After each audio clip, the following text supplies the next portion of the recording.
नमस्कार किसान साथियों, रियल किसान चैनल में आप सभी का बहुत बहुत स्वागत है।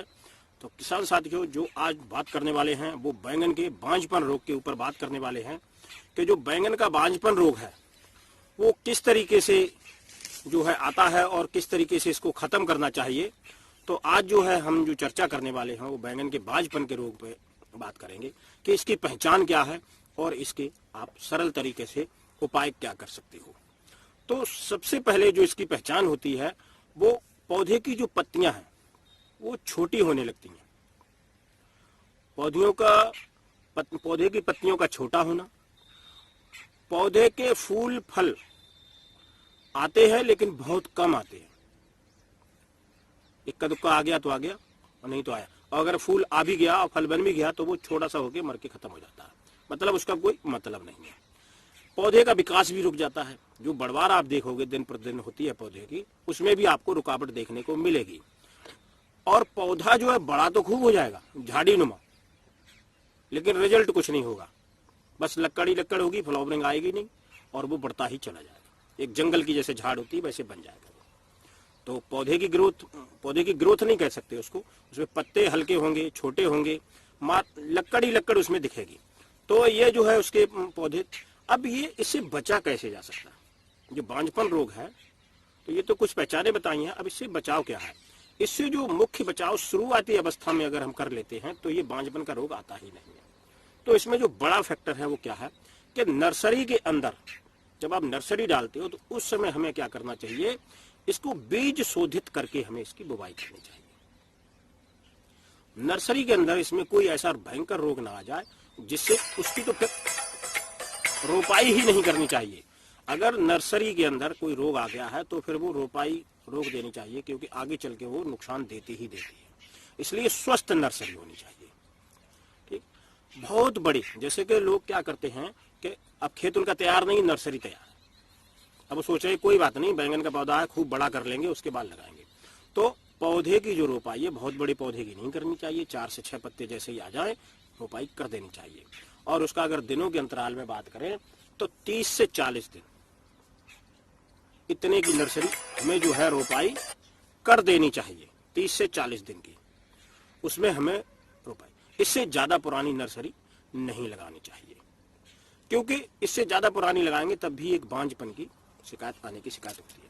दूसरा क्या है कि हमें कंटिन्यू नर्सरी के अंदर सिंचाई करते रहते हैं, और कंटिन्यू सिंचाई करने से क्या होता है कि पौधे में दिक्कत आती है। पौधे का जो तना है वो अलग रहता है, टाइटनेस नहीं आ पाती है, तो उस समय भी उसमें दिक्कत आती है। तो हमें जब रोपाई करनी चाहिए तो कम से कम 1 हफ्ते पहले उसमें पानी देना पूरी तरीके से बंद कर दें, और फिर जब हम उसको रोपाई के लिए निकालें तो 1 रात पहले ही थोड़ी सी जमीन नम करें, और नम करके और उसकी आप रोपाई कर दें। क्योंकि अगर नम नहीं करेंगे मिट्टी को तो उखाड़ने में नहीं है, लेकिन हफ्ते 10 दिन पहले से उसकी सिंचाई पूरी तरीके से बंद कर दें।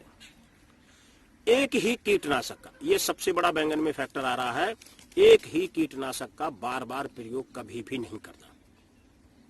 हमेशा अदल बदल के कीटनाशकों का प्रयोग करना चाहिए। और समय समय पर खरपतवार, अगर आपके खेत में खरपतवार है तो कभी भी आप बांझपन के रोग से मुक्ति नहीं पा सकते, क्योंकि कीटों का प्रकोप उतना ही ज्यादा बढ़ेगा जितना आपके खेत से खरपतवार है। तो उसको समय समय पर जो है, मैंने पीछे भी एक वीडियो दिया था कि खरपतवार नाशी आप डाल सकते हो, लेकिन निराई गुड़ाई भी बहुत जरूरी होती है, जिससे थोड़ी जमीन को हवा लगती है तो जड़ों का फैलाव अच्छा हो जाता है। दूसरा इसमें एक बहुत बड़ा इशू है कि लोग सोचते हैं ज्यादा पौधे लगा देंगे तो ज्यादा प्रोडक्शन आएगी, लेकिन ज्यादा पौधे से बैंगन में देखा ये गया है कि अगर पौधे से पौधा सट रहा है या पौधे की आपस में जड़ों का आपस में मिलान हो रहा है तो वो भी एक बांझपन का मुख्य कारण बनता है। वो एक मुख्य कारण बनता है। तो इसीलिए हमें पौधे से पौधे की वैरायटी बाई वैरायटी, कौन सी किस्म लगा रहे हैं तो उसमें कितनी दूरी निर्धारित है। जैसे आपने 212 लगाया है वो 3 फुट की दूरी पे अच्छा है, लेकिन अगर आपने वहीं पे सनग्रो का नवकरण लगाया है तो वो 4 फीट से कम में लगाना ही नहीं चाहिए। अगर इससे आप कम में लगाओगे तो वो जड़ें आपस में विलय करेंगी, तो उसमें भी क्या होगा, घना कर दिया आपने, और घना करने के बाद उसमें आपको बांझपन की शिकायत आएगी। तो ये सब चीजें थी जिससे जड़ों। अब अगर सिंचाई विधि आप करते हो तो एक बहुत बड़ा इशू इसमें यह भी आता है कि अगर आप जैसे सिंचाई कर रहे हैं ड्रिप के द्वारा कर रहे हैं तो इससे अच्छा कोई फैक्टर हो ही नहीं सकता है। वो सबसे अच्छा फार्मूला है ड्रिप वाला। अगर ड्रिप नहीं है आपके पास और आप फ्लड इरिगेशन में कर रहे हो तो सिंचाई का कुछ ऐसा साधन होना चाहिए कि खेत आपका समतल होना चाहिए और इसमें सिंचाई भी हल्की करनी चाहिए। अगर आप बेड पे लगा रहे हो तो आधी बेड जैसे ही गीली हो जाए उसके बाद आपको, जैसे आलू की आप सिंचाई करते हो ना, तो बस उसी टाइप से आपको करनी, मतलब आपको नमी मेंटेन रखनी है, न कि उसमें पानी खड़ा रखना है। क्योंकि कई बार क्या होता है कि हम जो पानी की सिंचाई करते हैं तो जब बहुत ज्यादा सूख जाता है तो पहले तो आपने उसको सुखा दिया और उसके बाद तुरंत उसमें इतना ज्यादा पानी दे दिया कि खेत में एक दो दिन वो खड़ा रह जाता है। सिंचाई आपको इस हिसाब से करनी, अगर आपने जैसे कि दिन भर आज सिंचाई की तो कल आपके खेत में एक बूंद पानी नहीं होना चाहिए। मतलब दूसरे दिन अगर आप देखने जाओ तो आपके खेत में एक भी बूंद पानी होना नहीं चाहिए। तो उस टाइप से आपको सिंचाई करनी। ऐसा नहीं करना है कि 2 दिन पानी खड़ा रहा।